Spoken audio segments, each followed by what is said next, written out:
The webinar and the presentations will be available on our website, on the trade4sd.eu website. I'd like to ask you to keep your microphone muted when you don't speak, and you can also turn off your camera except when you speak. And we need to cross fingers that no technical problem will appear during the 1 hour ahead of us. I made one of my colleague Anastasia as a co-host, so if I disappear, she should formally be able to run still the webinar. I'm just saying that because I already had once a bad experience with the internet connection here in my home office. So without any further ado, I give the online space to Professor Jambor, who is the head of the Institute of Enterprise Development at the Corvinus University in Budapest. His specialization is sustainability and agri-food trade, including food security. He is a board member of the European Association of Agriculture Economists, and as a lecturer of Corvinus University, is the representative of our lead partner in the consortium. So Attila, if you don't mind, I give you the floor to you. And I mute my... Okay, thank you very much. Good afternoon, everyone. I start by sharing my screen. I hope you see this. Okay, so we have a 4-year-old project, as Zoltan described. The acronym is Trade4SD, and we are the coordinator at the Corvinus University of Budapest of this project. So the first part of my presentation will be about a little bit about this project, and then the second part with the approach and the results. We'll talk about how to link trade to sustainability. We have had very intense discussions with several colleagues on how to put this framework together, because it was like a public good. Everybody know what to do, but it was when we went to the details, it was really hard to find the exact way to connect these two big issues.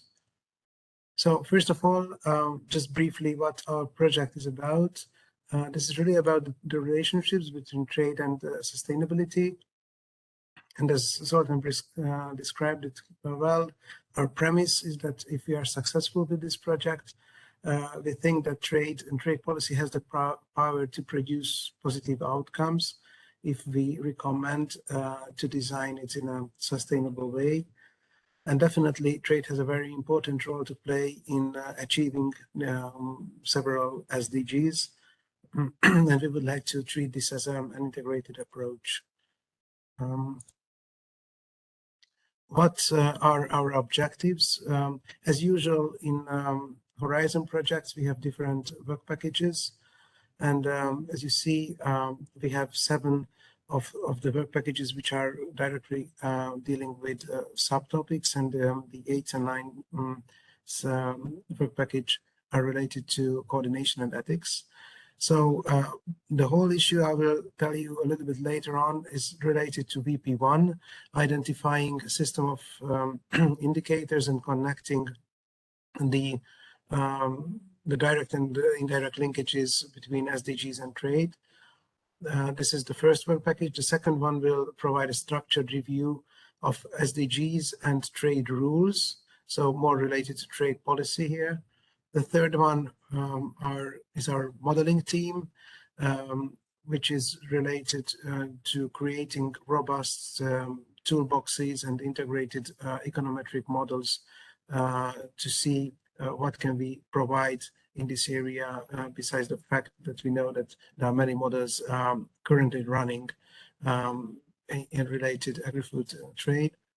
The fourth work package is about providing context-specific case studies in various areas and various products like coffee, cocoa, rice, and olive oil, which all of them are very important in terms of international trade and significance. And we have 2 partners outside the European Union, Ghana and Vietnam, and we would also like to have their views and help in these case studies. The 5th work package is about analyzing the coherence of current EU trade-related policies. as far as we can see, trade are really part of many different EU level policies, like the trade policy, the CAP, energy, climate policy, and we would like to see how coherent are these, and how coherent is the framework, how the EU would like to manage their trade-related issues. The sixth work package is about identifying the best practices and giving some policy recommendations, how we see that this issue can be better managed. And the seventh the seventh work package is about communication dissemination, which are managed by our Lumina team. Many of them are here today with us. Okay, these are our impacts.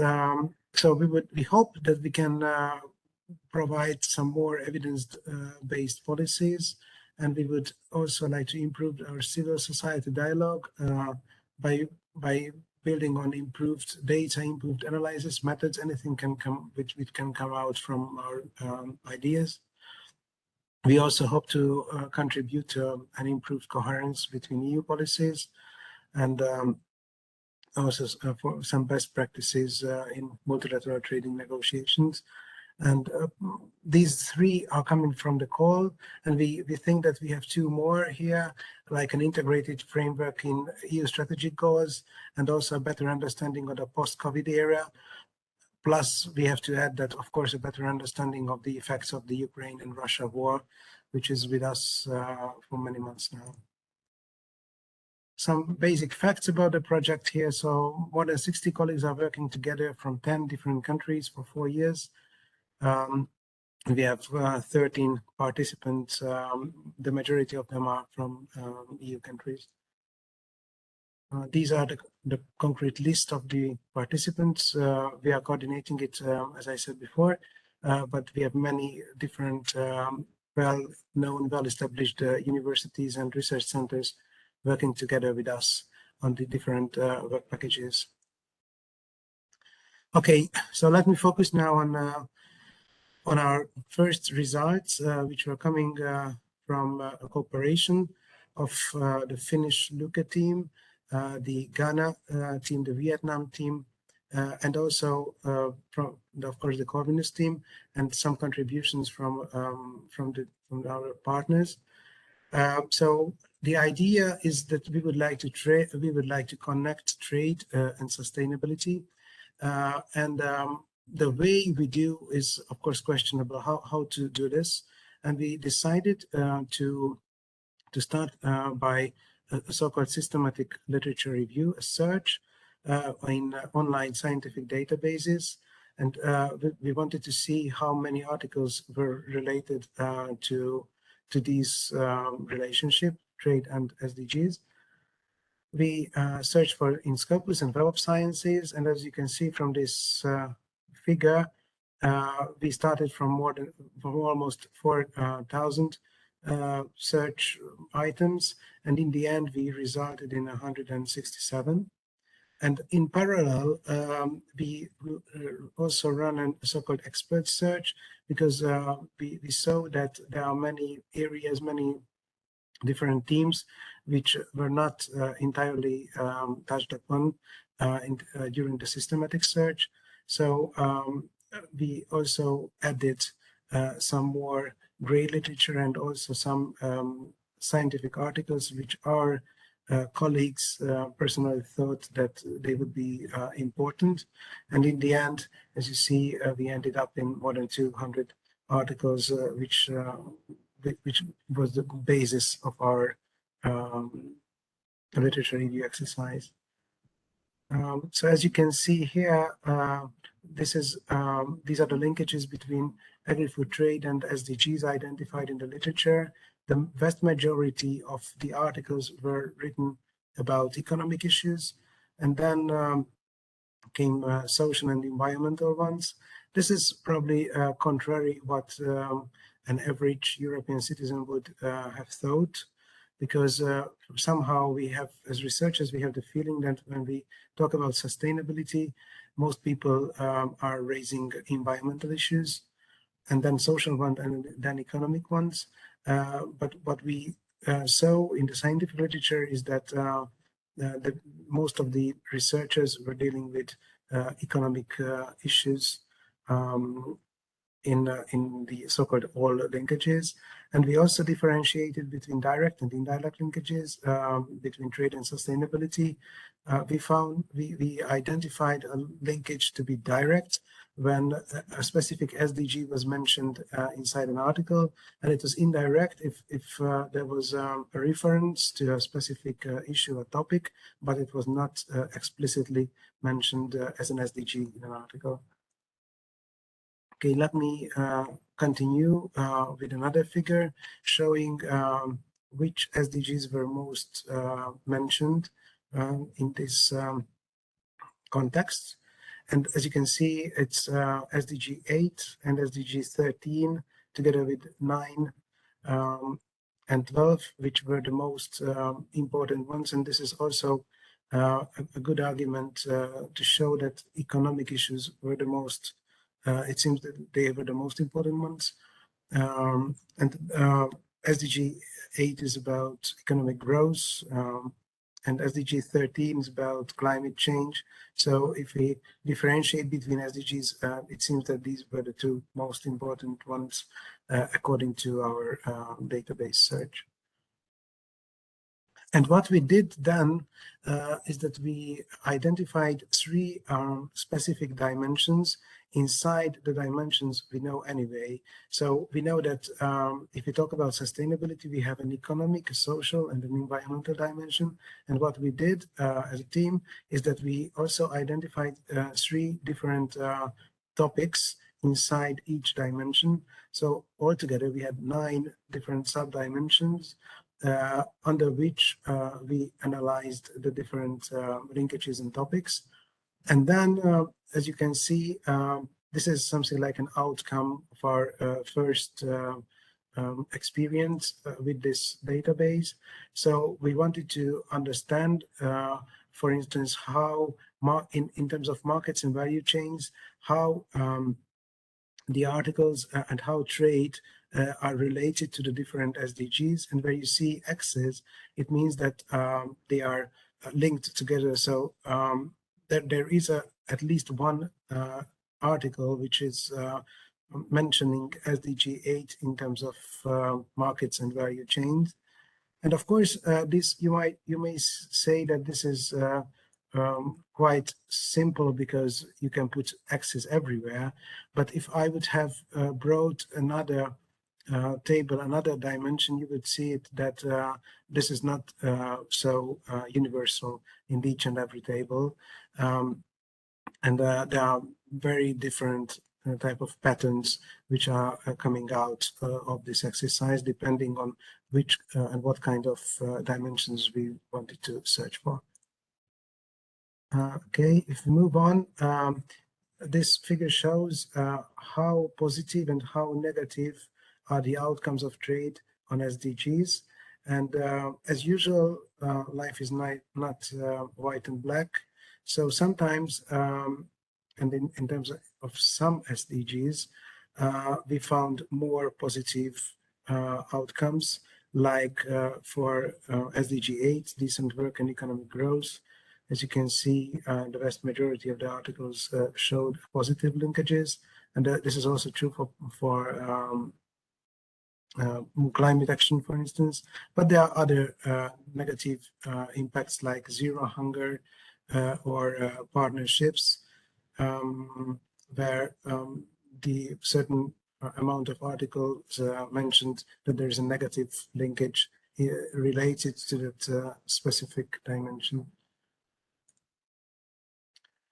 Okay, and last but not least, I would like to show you our brand new visualization tool, which we elaborated based on these results. So you can have, of course, everybody can have a chance to read our 60 pages long report on the exact details. But for those who will understand this in a more user-friendly way, we elaborated a visualization tool where you see how these linkages are put together. So these are the 3 dimensions. If you click on a dimension, then, for instance, I brought the example of economic dimension here. These are the 3 sub-dimensions which we identified: markets and value chains, economic development and growth, and policies and governance. There's a short description on each and every of these sub-dimensions. And if you click in, you get to a deeper level where you see how the whole picture looks like. So there are direct linkages here, there are indirect linkages, and these kinds of percentages show to what percentage of the articles were related to this specific SDGs, and to what percentage it was positive, and to what percentage of the articles were identified a negative linkage between trade and sustainability. We have this for all SDGs, for all dimensions, to have a full picture out of this story.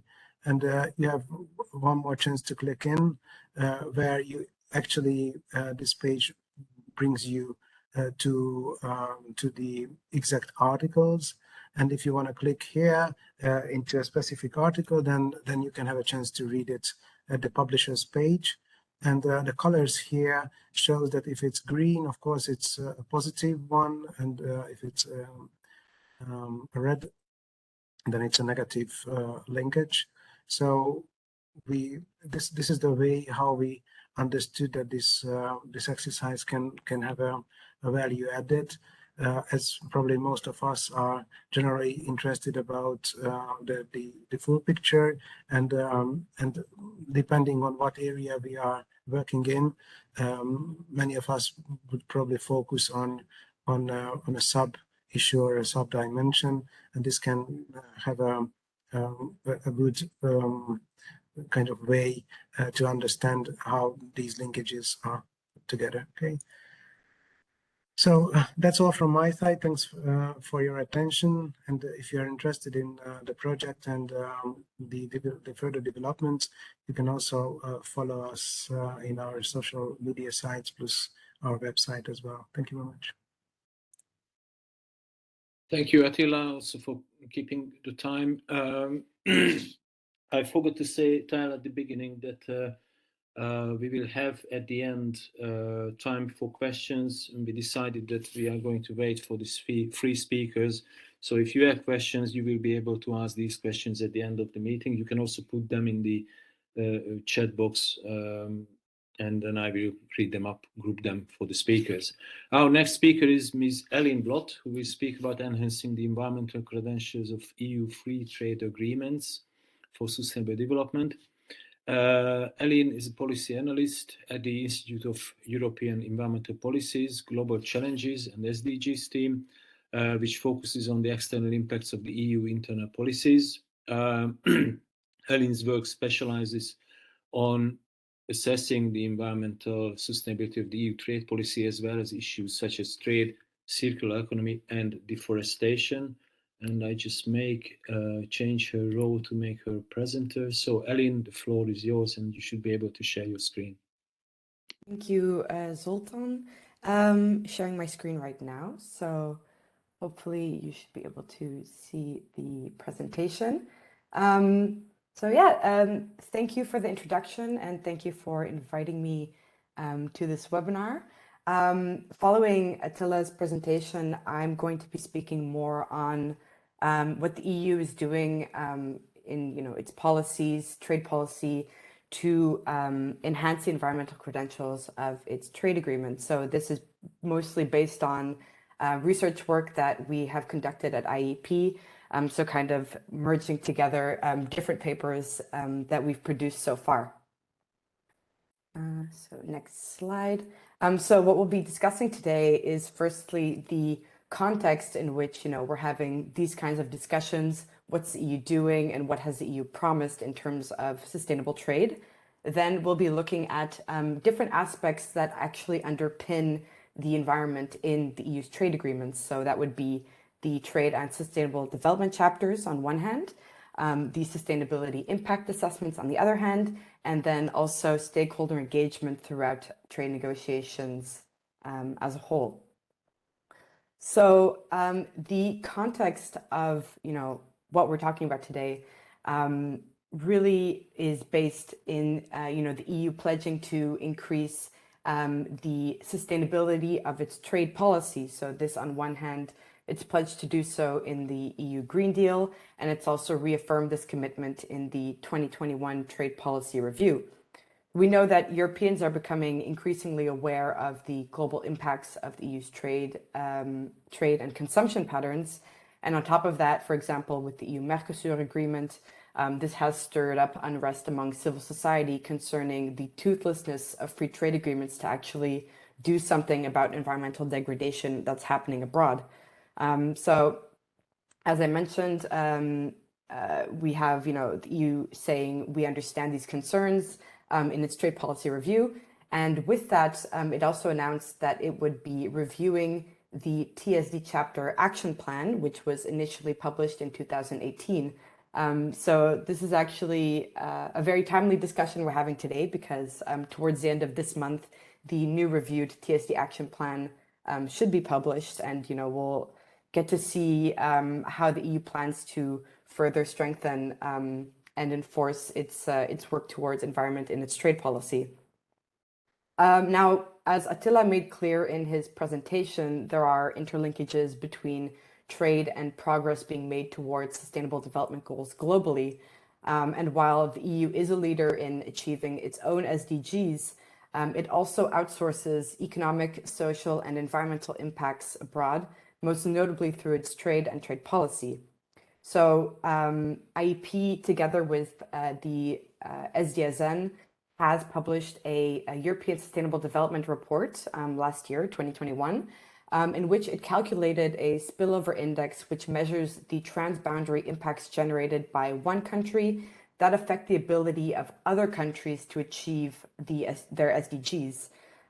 So, this tool or index incorporates environmental and social impacts embodied in the EU's consumption of foreign goods and services, as well as the EU's domestic consumption.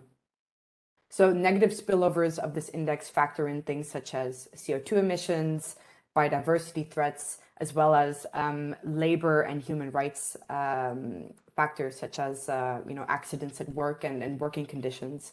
So the EU actually scores not as high as we'd like to see it on this index for such a developed bloc.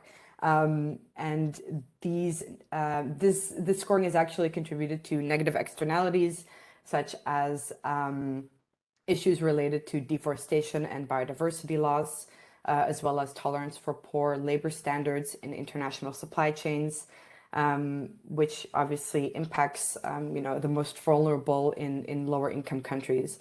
So yes, EU does great in scoring on its own SDGs, but we see that it does hamper the development of other countries to achieve their SDGs. So that's quite problematic. And this is then also mostly embodied through EU trade and trade policy.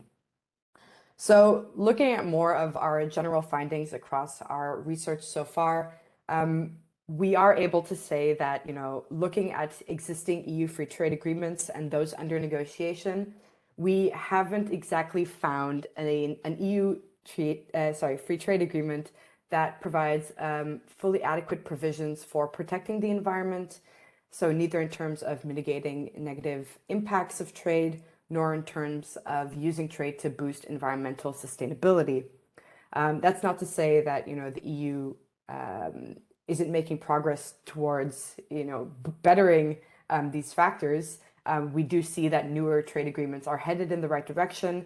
However, none of those which we had reviewed can be considered a gold standard for the environment. So there's still some work to be done. Specifically, firstly, looking at the trade and sustainable development chapters, we found that newer agreements, they do use stronger language and they do incorporate more specific ambitions for sustainability and references to multilateral environmental agreements, which is great. For example, we know that the trade agreement with the UK, which is the most comprehensive up until now, I mean, it's quite logical considering the UK used to be, part of the EU. So it makes sense to have such a comprehensive trade agreement. But knowing that, commitment towards the Paris Agreement is an essential element in that trade agreement. That's something quite new that we don't see in other existing trade agreements. So basically, new agreements headed in the right direction. However, there's still no broad inclusion of provisions that stipulate consequences for a failure to implement a multilateral environmental agreement, or any consequences for withdrawals from MEAs. So that's not as widespread as in the EU-UK agreement. We also conclude that overall the dispute settlement mechanism fails to address trade and sustainable development concerns in a timely and effective manner. So what would be some recommendations to make sure that TSD chapters are more action-oriented? Well, our first recommendation would be to pursue what we call tailor-made provisions, meaning TSD chapters that include specific provisions relevant towards securing environmental protection for at-risk areas in trade partner countries. Furthermore, including targets and timelines for the delivery of commitments made by the trade partners would allow these trade and sustainable development chapters to become more amenable to monitoring.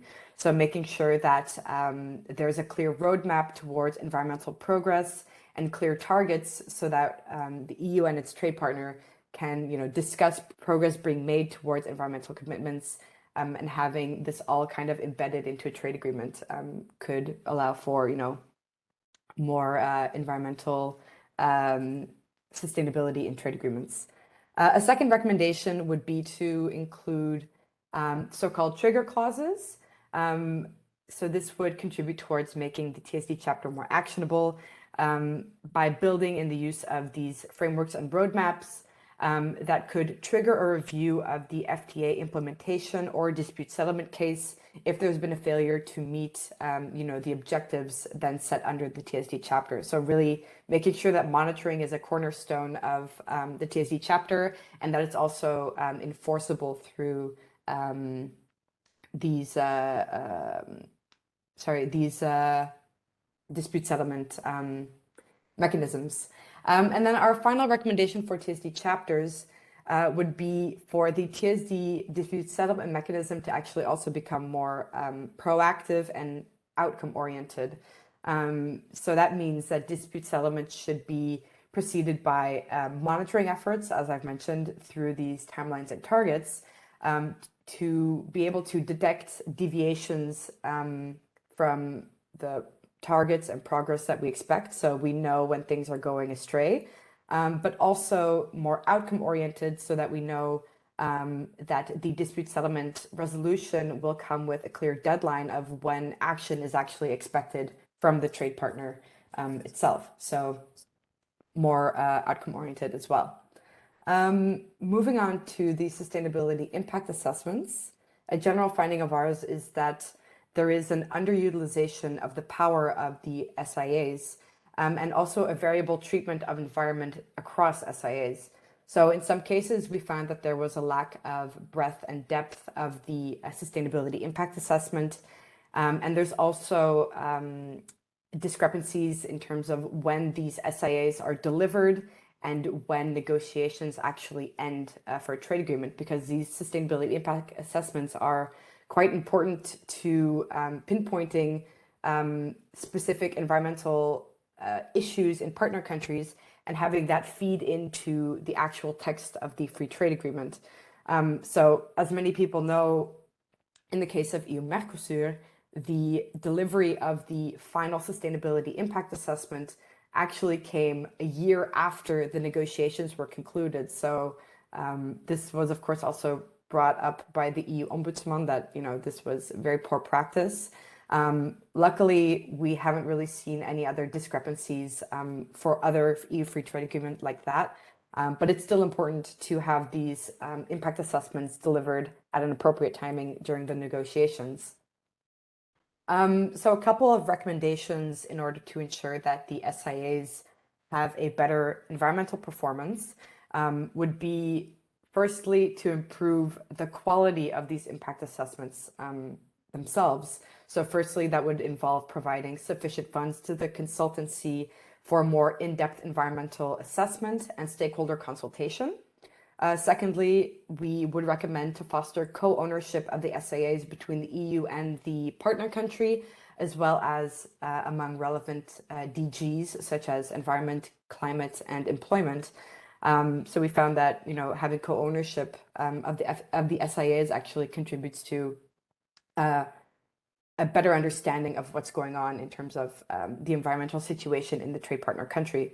And then finally, also by reviewing the current impact assessment guidance and recommending a more suitable, detailed-oriented guidance for environmental impact assessment. Right now, the environmental impacts in SIAs are conducted via causal chain assessment, so kind of an indirect assessment based off the normal CGE modeling, which is mainly focused on the economic modeling and then extrapolating the environmental impact, the environmental impacts from that economic modeling. So we're kind of advocating for the use of a methodology that puts environment in the center, and IEP with partners has actually produced such a methodology to better assess, for example, biodiversity impacts of EU free trade agreements. And we are happy to say that this new methodology is also being used in ex post assessments, for example, of the EU-Andean agreement. So it's good to know that the Commission is putting forward and using these new tools. Moving on, a second recommendation in terms of a second recommendation to improve the clarity of how SAA findings translate into the TSD chapter provisions would be a great step forward, because right now we see that there's no clear indication of what recommendations and what findings are being found in the SIAs and what provisions are being taken up into the TSD chapter itself. So we think that creating a clearer link between these two tools would actually provide for these tailor-made TSD chapters, as I've mentioned before. And then finally, we would also recommend that the Commission install a more systematic process of ex post assessments. So these assessments, could be triggered in the cases of if there's a suspicion of violations in the TSD chapters, or that they find that in the monitoring of the TSD chapter that there's deviations in progress being made. So this could trigger a review of the trade agreement using ex post assessment tools. Finally, we have stakeholder engagement. I don't want to go too much into detail, as I think Tanya will have a lot to say on this as well. But just a general finding here is that in discussing with environmental stakeholders, we found that there was a general underutilization of stakeholder expertise in the designated stakeholder mechanisms in the TSD chapter.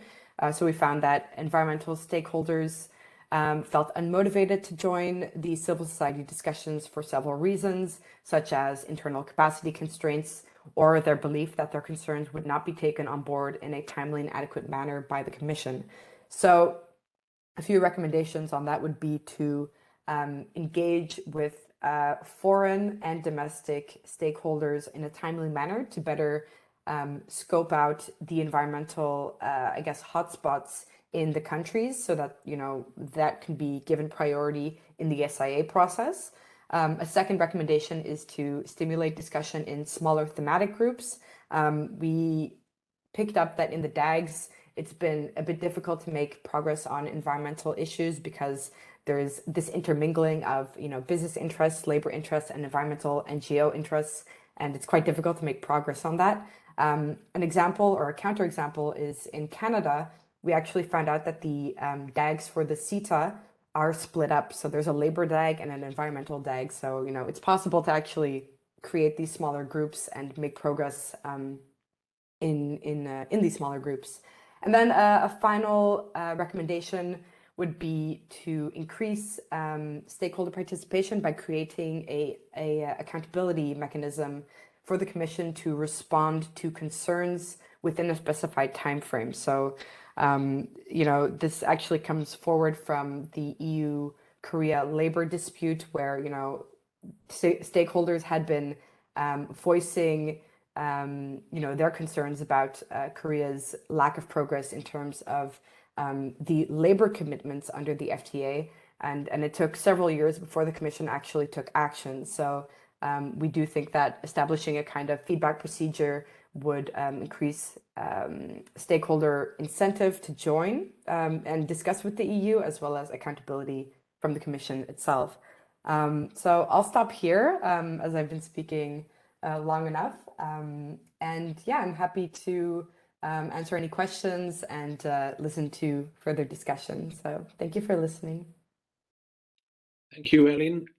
And as I said earlier, the chat box, put questions in the chat box, and then I will facilitate the discussion later on.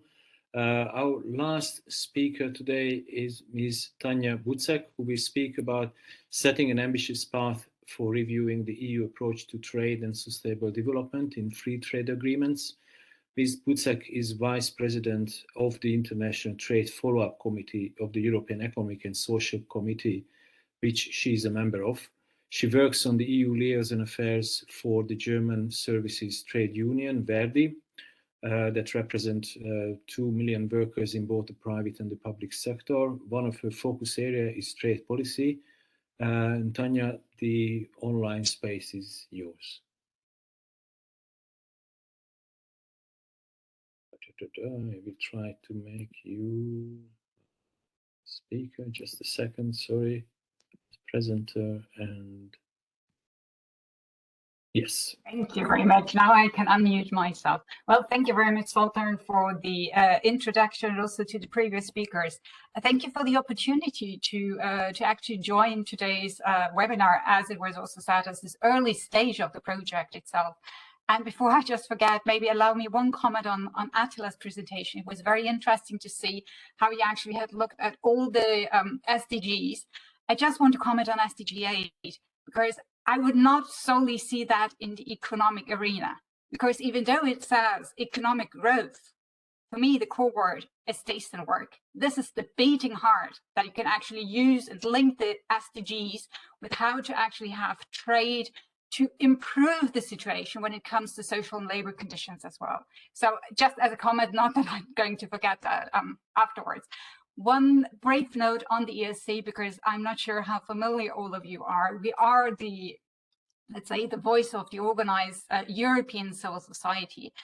We are quite unique in that field, because we're also enshrined in the EU treaties as the consultative body for all EU legislative proposals. And in that sense, we are actually coming from the 27 EU member states.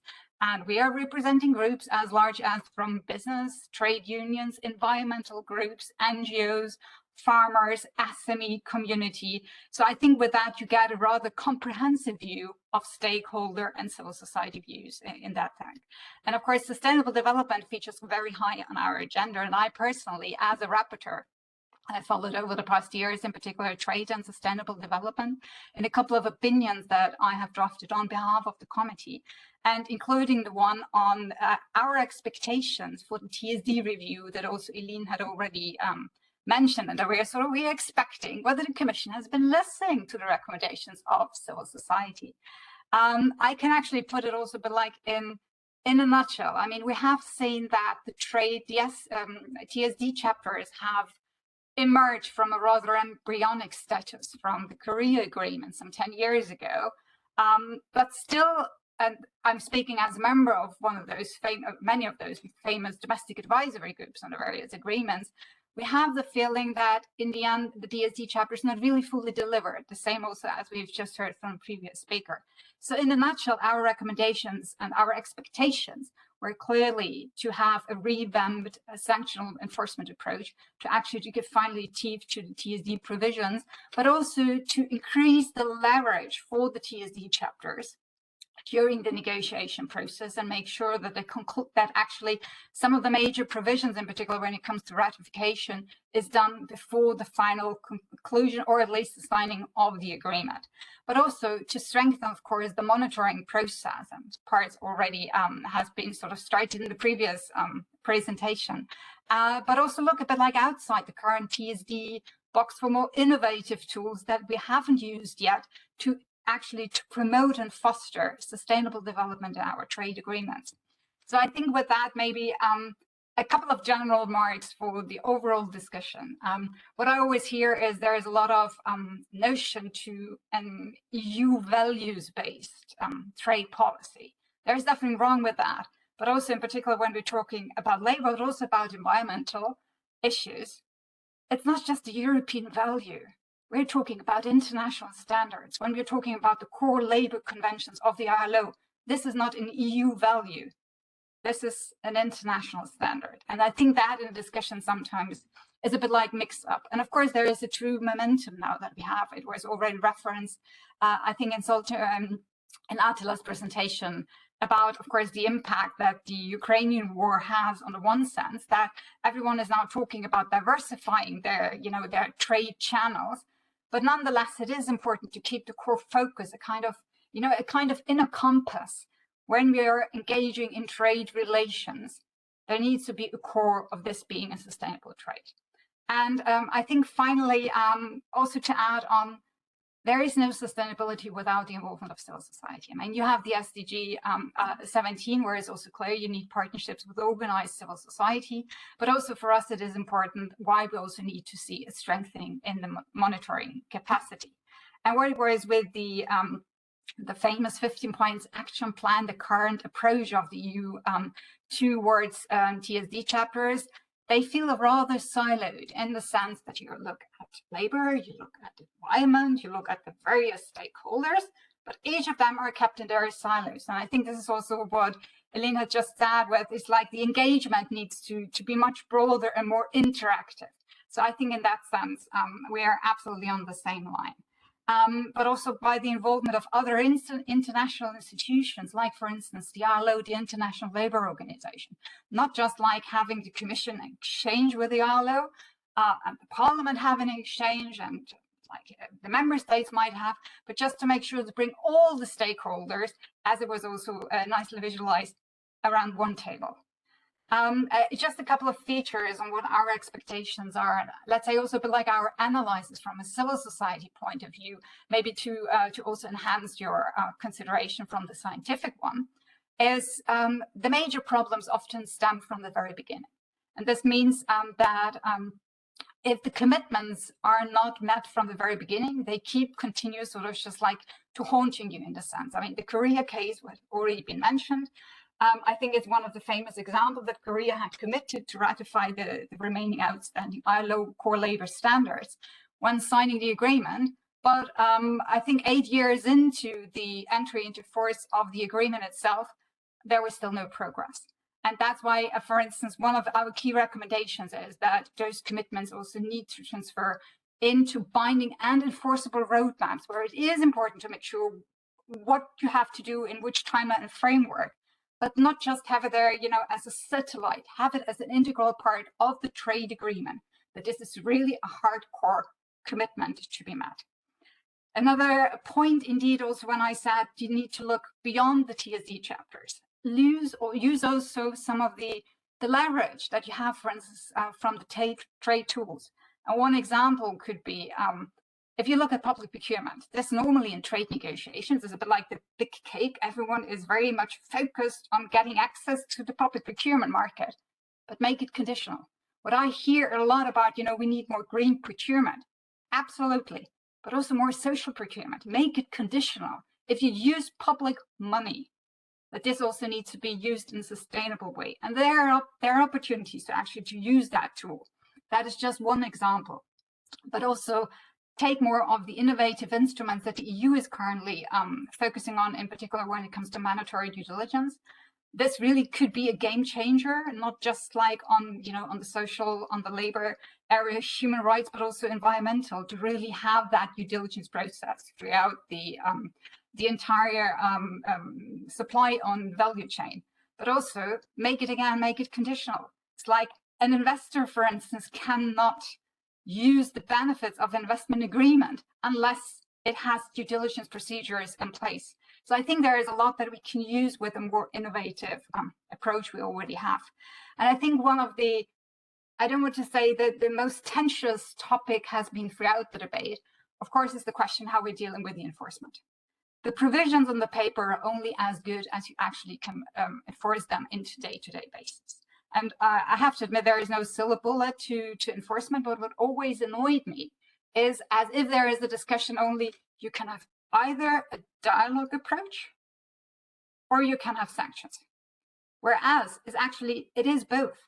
Even if you have sanctions at the end of the road, doesn't mean that you stop talking alongside that road. It only makes it more likely that you're succeeding on the dialogue and the cooperation path if there are some consequences at the end.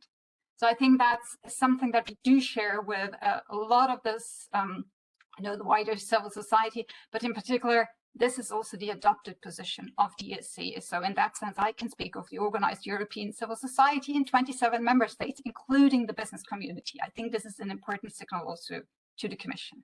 Look at other trade partners, what they have done with some informative instruments. It doesn't mean that we have to copy and paste. We definitely cannot. But it's interesting to see how other trade partners have been dealing with that.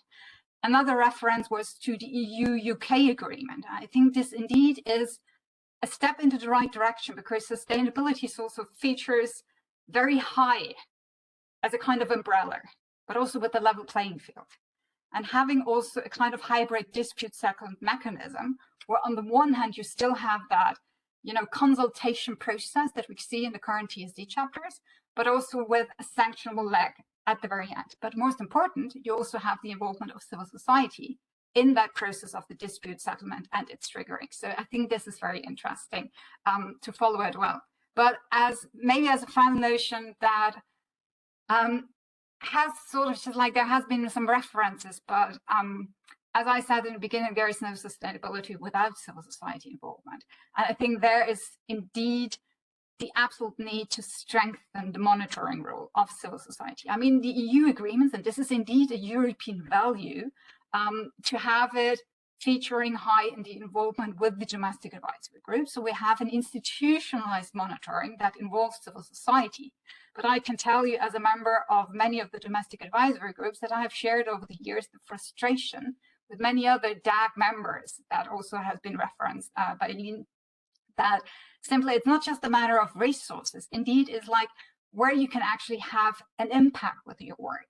And there are some key recommendations how to sort of to lay the foundation to really to strengthen the work and to give it really impact. One is that you also have to look at the actual language in the trade agreements, because sometimes the TSD language is rather on purpose kept vague in the sense continued and sustained effort. And this is, for instance, a wording that we see in all the EU trade agreements, but nonetheless, we saw in the Korea agreement that sort of that was a bit like the tricking point where it's like, yes, Korea had made continued and sustained effort, but the result is still the major ratification did not happen in time as we all wanted to have to see it. But also to open up the institutional channels for the domestic advisory groups. I think we have done a great progress over the last year, and I have to say I'm very proud because this was an initiative taken by the members of the domestic advisory group, and the ESC was very, very lucky to sort of to support that process, to bring them together and for them actually to voice their demands and to also be heard, for instance, by key stakeholders, institutional players like the European Parliament to strengthen their ties and their links to actually have open channels. But also with the Commission, one missing part is still, for instance, of the member states. We do have an expert group on TSD by member state, with the member states, but I'm not sure whether they actually have heard ever before anything about the domestic advisory group. And what I want to say, because there was the reference to the CETA DAC, I think this is one of our, avant-garde DACs in the sense that we really have established a very progressive, fruitful, positive collaboration with our Canadian counterparts. And there was the reference that the Canadians have decided to sort of have a labor DAC and an environmental DAC. We also have the same, by the way, in Japan. The only thing is in Japan, it's not really working, where we experience major problems. But I still would be hesitant about the split, and this is sort of my concluding point. Because if you look at TSD, when I start breaking down the silos, we must not see in the silos that you have the economic dimension, you have the labor dimension, and you have the environmental dimension, because in the end, everything is intertwined. And I think that was always the strength of the DAG, to bring the economic, the labor, and the environmental interests together, and to also jointly do it as an advisory body. That doesn't mean that we have to also improve, in particular, to feature environmental issues higher in our day-to-day work, but this is something that we can do on ourselves. So I would have more to say on the DAGs, but maybe there are some questions that give me the opportunity to come back in on that. Thank you.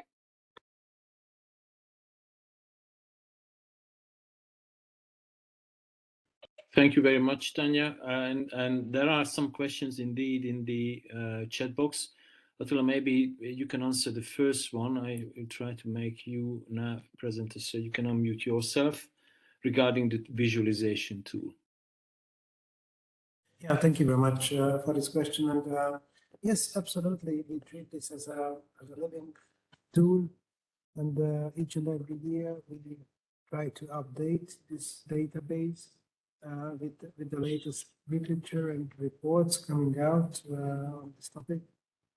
And we also would like to use this tool later on as an integrated tool to present our results as well.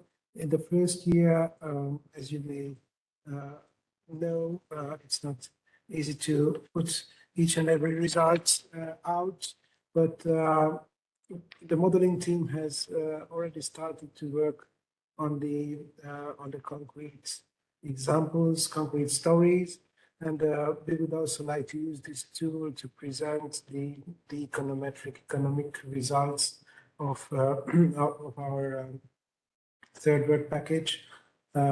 So I think more will come soon.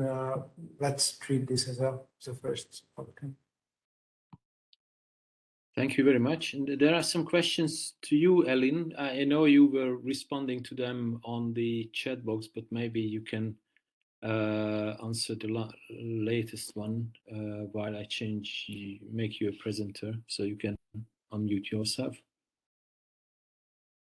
Yeah, thanks. Yeah, there have been some really good questions, and to be honest, I can't really answer all of them, I think, as well as, the person asking it would like me to answer. But, there's something that Bettina brought up about, I see she's on screen, hello, about, how the monitoring, I guess, tools within EU autonomous measures, such as the due diligence legislation and the deforestation-free supply chains proposal, could actually, contribute towards what's going on with FTAs. And obviously, I did point out that, one is just EU deciding unilaterally what it wants to do. Other is more of a, bilateral compromise that has to be found. But obviously, the EU is also going to have to find out how to make its autonomous measures work with its free trade agreements. So I think a lot of this is also going to have to come down to cooperation and dialogue with trade partner countries, so that they also understand what's going on and what new standards or certifications for imports are going to be required if they want to sell their goods on the EU market. Something that isn't often talked about, but us at IEP, we do also work on it, is the circular economy, and its implications for international trade, specifically raw materials, which many developing countries rely on exporting to the EU. If the EU aims to reduce its reliance on primary raw materials and look more towards recycling or boosting recycled content in its raw material inputs, then this could also impact the sustainable development ability of these developing countries that do rely on exporting raw materials towards the EU. So a huge part of that work is definitely dialogue and cooperation, as well as technical assistance, development cooperation with developing countries in order for them to, elevate their standards to match EU sustainability standards and circularity standards that are going to be coming down the pipeline, as we've seen also with the Sustainable Products Initiative. So it's really, a huge thing in terms of policy coherence, linking what the EU is doing on its own unilaterally with, what it aims to pursue in its bilateral trade agreement or or in its other, preferential trade agreements as well. So it's really always an and story. So, and it's very complex as well. So, yeah. Bettina, maybe I sent you a request. You can, I think, unmute yourself now. Is this satisfactory, or is there something you would like to add still to your question? I sent you an unmute request. I think you should be able to unmute yourself. Yes, now it's working. Hello, everybody. Bettina Rüttloff, I'm working at the Berlin Institute, the German Institute of International and Security Affairs, and I'm the agriculture and trade expert there. Yes, I know. I mean, it's very complex. And as Aline perfectly already explained, all these, or let's say the FTA area is a completely different policy area compared to all the new due diligence approaches, or thinking about as well investment policy. That's something I think it's very important as well for indirect investment policy and what rulings are in there. So the overall overarching issue, of course, is coherence. The only thing maybe, because it's very interesting in these new, which are still at a state of proposal, the EU due diligence horizontal proposal and the one on the deforestation part, both have very explicit monitoring and flexibility parts. If you just Google them or screen them, you will find that. And I just thought whether it could be interesting as a kind of proposal to propose to interlink better what is already there on local expertise, which as well on FTAs is followed by the handbook of implementation, the first one on EU-Ecuador, for instance, to really consider the other parts, the other sides, local partners. And instead of all these frames are using different local experiences, one could try to integrate it better. That was the only thing I wanted to propose. And the other thing is on the SIAs. I completely share that. And as well, the complex issue of using often, I think that's from the colleague Tanya, you said, so the economic modeling part, which is very experienced, of course, on certain economic issues. I'm an economist, so yes, but however, on these sustainability issues, much more local and qualitative expertise would be relevant in parallel maybe, or to be covered. And as far as these SIAs, as you know, are run by public procurement, so any scientific institute can go for it. Of course, they all set different focus, and they are not so comparable. So that could be, I share completely these experiences. And there's one additional issue maybe on often forgotten, which is the regulatory impact assessments, which is not on the FTAs, but on trade-related EU legal initiatives. And there's one which is called Toolbox 29, which is on trade issues. It's all part of the better regulation package of the EU. And there again, there are the next set of indicators and assessment criteria. So maybe as well, that could be a proposal to interlink them better. I stop here now, sorry. Thank you. Yeah, thanks very much for explaining the question and your view. Tanya, I saw you raise your hand, so I made you present. Maybe one question to you, Tanya, just as a matter of interest, because our group Lumina is in charge of the VP7, which is about, includes also stakeholder engagement. If you can say something maybe on the proposal from Ellen's presentation, how to incentivize participation for stakeholders in this process. Maybe that's a question coming from me. Thanks. I would say give them the feeling that they have a relevance in that process and their time, finances, resources, and human capital is well spent. I think this is a bit like the starting point. I always try to summarize in a sense, make the DAX sexy, then in that sense, they also will then, you have the participation. But really, we have great people who spend and dedicate a lot of time in the DAX to contribute from the various angles. And it is absolutely necessary that we have the diverse membership from coming with the economic view, with the labor view, with the environmental one. So I think this is really, it is a treasure box. I consider ourselves across the 12 DAX that we currently do have, really as the think tank on TSD. The Commission heard our call and we really are in the process. But there are only a couple of things that we can do ourselves. But for others, we actually do need the institutional help. So for me, definitely it would be the outreach, in particular also to the member states, and maybe also, as Bettina sort of just like revealed the German background, I can only praise in that sense the German Ministry for Social Affairs, because guess what? They had reached out to all the German DAG members a year ago. And we have, you know, regular catching up with them on the update on what are we doing, what are the news in the DAGs. They are sharing their views on some EU trade policy as well. They are discussing with us. And this is not just like German members from German institutions. It's like a German member that actually works for Business Europe in Brussels. It's simply the point they wanted to have our input. And I really hope that could actually trigger it also for other countries as well. So this is a positive best practice example. So please spread that also in your communities. But the reason why I actually had raised my hand, I would like to come in with one final remark also on the SIAs. I think the major problem with the SIAs is that they ask the wrong questions. And if you ask the wrong questions, you get your wrong answers.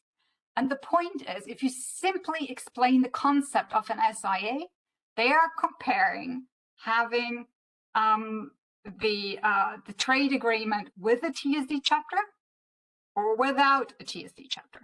But they are not comparing have the FTA with an enforceable TSD chapter or just the TSD chapter that in the end you cannot change anything. So therefore, for me, the starting point is you ask the wrong question. And of course, it is a challenge, because then you get also the reference, yeah, we cannot measure that.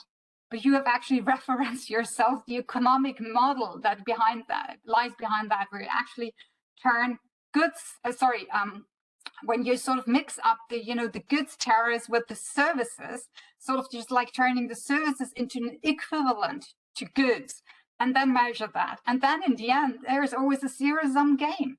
So if you look at the final results of the SIAs, there is a lot of time put in there. But again, if you ask the wrong questions, they are pretty much useless, if I would add on that point. So, and I think the major let's say mistake is also from the beginning. I attended so many civil society dialogues on the when they presented the SIAs, also with the interim reports and deception reports and everything. Whenever I asked the question, in particular when it comes, for instance, the impact Mercosur maritime transport services, the response was, this is not in our terms of reference. So a lot of the questions that we as civil society, legitimate questions we have, they are simply not covered. And the researcher cannot do anything about that. So I think it would be also important to have civil society views from the very beginning of the planning of the SIA. So where are the crucial points in that country? And that also needs to be included in the terms of reference. Thank you. Thank you very much, Tanya. Thanks. Is there, we are already 6 minutes behind schedule, but I'd like to still offer Attila or Elin to any last reaction on what has been said here, if there is any further reaction.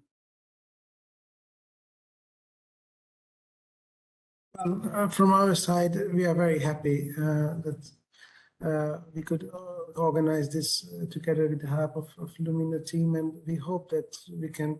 I think many of us are dealing with very similar issues parallelly, and it would be very good to make some new connections in this regard. So I would be very happy to work with you on these issues if you have time and if you think that this to be relevant. Thank you.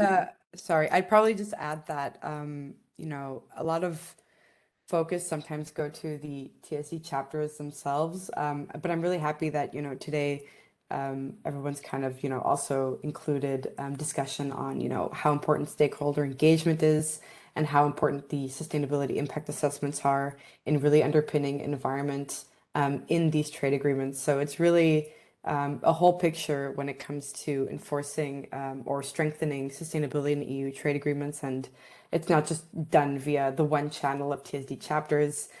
So, I also look forward to the review of the TSD chapter action plan later this month. And hopefully, there's a lot more on stakeholder engagement and bolstering the SIAs for environmental sustainability as well. So, yeah, I'll leave it at that.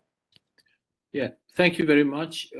Right, we are already 8 minutes behind schedule, so thanks for all the participants to come and to attend today. To me, there were really some important element here about even the procurement process. I found it really interesting from Tanya talking about not only green but also social considerations in the procurement processes.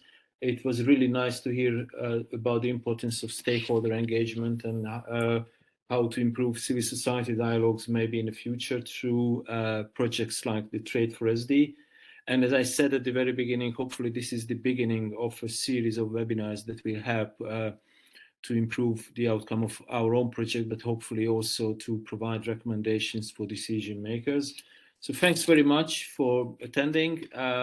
We have to close now because, as I said, we are behind schedule. Thank you. Goodbye.